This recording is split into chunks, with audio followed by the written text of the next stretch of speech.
Alors ici, nous allons démontrer le théorème 34 qui étudie l'image d'une famille génératrice. Donc, on reprend une application linéaire de E vers F. Premier point, on la suppose surjective. Et on se donne une famille U1, U2, UP de vecteurs de E qu'on suppose génératrice de E. Donc, ce qu'on va montrer, c'est que la famille F de U1, F de U2 jusqu'à F de UP est génératrice de l'espace d'arrivée. Alors, comme F est surjective, on sait que l'image de F, c'est l'espace d'arrivée.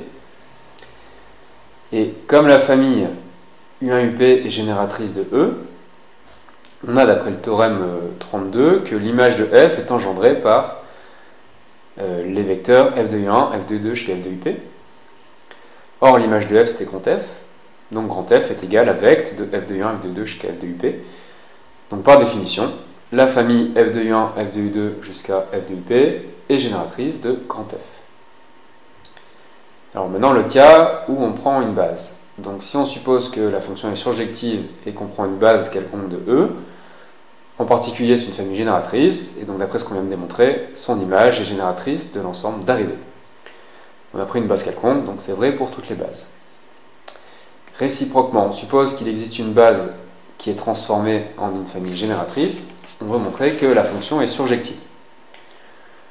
Donc comme la famille F de U1 jusqu'à F de UP est génératrice, on peut dire que l'espace d'arrivée, F, est égal à vecte de F de U1, F de U2 jusqu'à F de UP.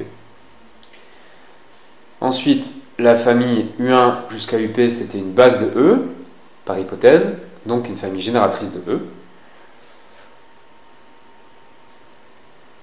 Donc, d'après le théorème 32, vecte de F de U1 jusqu'à F de UP, ça fait IMF. Donc on a l'espace d'arrivée qui est l'image de F, et donc l'application linéaire est surjective.